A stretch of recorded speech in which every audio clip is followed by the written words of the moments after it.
Assalamualaikum warahmatullahi wabarakatuh. Hai student ranger, gimana kabar kalian? Pastinya dalam keadaan sehat walafiat ya. Jumpa lagi dengan saya Ranger Budi. Nah, bagi kalian kaum hawa yang punya rambut pendek, tipis, lepek, pastinya membuat kalian menjadi tidak pede ya. Nah, pada video kali ini saya akan menjelaskan bagaimana cara menata rambut pendek dalam teks prosedur.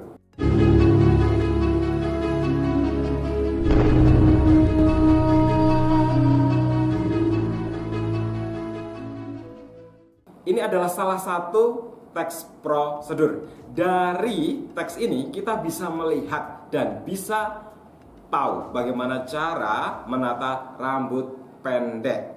Nah, teks prosedur sendiri pada dasarnya adalah teks yang membahas tentang bagaimana cara melakukan atau membuat suatu hal ya, atau mencapai tujuan tertentu juga bisa. Nah, di dalamnya akan berisi tujuan sekaligus langkah-langkah untuk mencapai tujuan tertentu. Nah, misalnya teks prosedur ini ya, kiat menata rambut pendek. Nah, bisa kita lihat bahwa di paragraf pertama di sana dipaparkan ya dengan sebuah pernyataan umum yang berisi tentang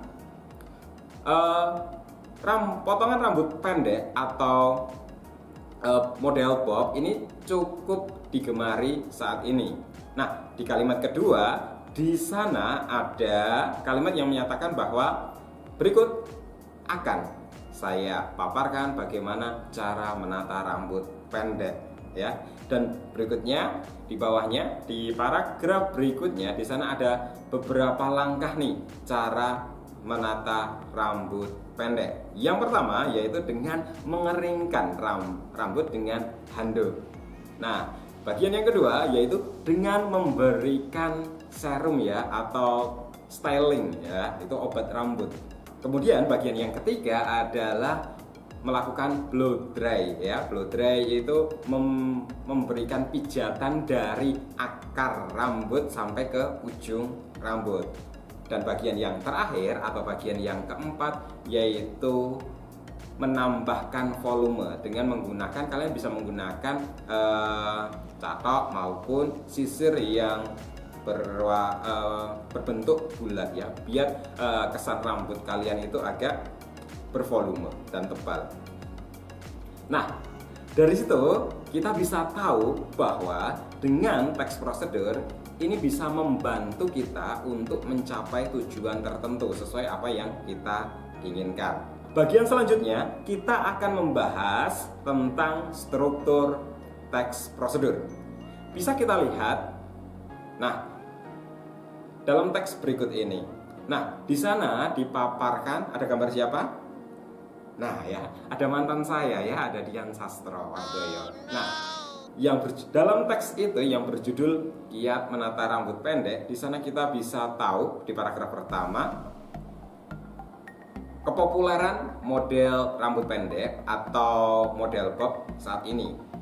Kemudian yang kedua adalah cara tujuan dari teks itu yaitu biar mendapatkan tatanan rambut pendek yang baik gitu kan. Nah, kedua hal itu merupakan salah satu struktur teks prosedur bagian pertama yaitu gambaran umum ataupun orientasi. Nah, di bagian berikutnya di sana kan ada tertera nomor 1 sampai nomor 4 ya. Nah, di sanalah yang disebut dengan langkah-langkah.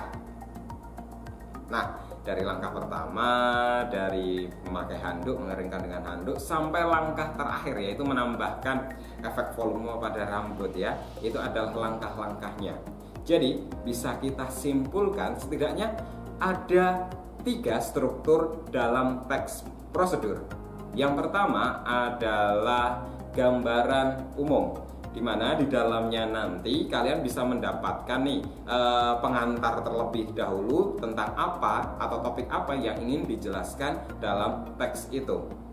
Nah, di dalam gambaran umum ini terkadang juga akan disisipkan tujuan dari teks itu dibuat untuk apa? Misalnya di teks itu dipaparkan untuk menata rambut pendek dengan baik, dengan rapi. Nah, yang kedua adalah bagian struktur kedua, yaitu langkah-langkah. Pastinya kalau langkah-langkah di sana berupa urutan atau cara-cara untuk mencapai tujuan yang ingin diperoleh. Dan bagian terakhir nih adalah penegasan ulang. Penegasan ulang di sini adalah penutup, biasanya ditandai dengan beberapa kata yang merupakan penegasan. Jadi, maka oleh karena itu, dengan begitu kalian akan mendapatkan hasil rambut pendek yang baik sekaligus bervolume, misalnya seperti itu kalimatnya ya. Sekarang akan kita lanjutkan bagian berikutnya, yaitu kebahasaan dalam teks prosedur. Nah, bisa kita cermati bahwa di dalam teks prosedur itu akan ada beberapa kebahasaan yang akan sering kita temui. Yang pertama adalah menggunakan kata verba material. Nah, apa kata verba material? Nah, ini adalah kata kerja verba ya, yang berisi berupa kegiatan yang kelihatan. Jadi mencatok, memukul, kemudian meremas, memotong, itu adalah bentuk-bentuk kata verba material. Kebahasaan yang kedua yaitu menggunakan konjungsi temporal. Nah, di dalam teks prosedur akan kalian temukan beberapa kata-kata yang menunjukkan konjungsi waktu. Lalu, kemudian, setelah itu, selanjutnya, dan sebagainya. Selanjutnya, jenis kebahasaan yang ketiga adalah kalimat imperatif. Akan sering kalian temukan kalimat imperatif atau kalimat perintah dalam suatu teks prosedur. Kemudian, kebahasaan yang keempat yaitu adalah kata numeralia. Nah, kata numeralia ini adalah kata-kata yang berisi numeralia atau angka ya. Misalnya, pertama, masukkan ikan ya. Kedua, ketiga, dan seterusnya. Itu adalah jenis-jenis kata numeralia yang berisi berupa tahapan angka. Saya kira itu penjelasan dari saya tentang teks prosedur.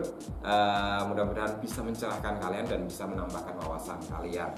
Tapi sebelum berakhirnya video ini, seperti biasa jangan lupa klik tombol subscribe di video ini. Dan semoga bermanfaat buat kalian. Terima kasih. Assalamualaikum warahmatullahi wabarakatuh dan bye-bye.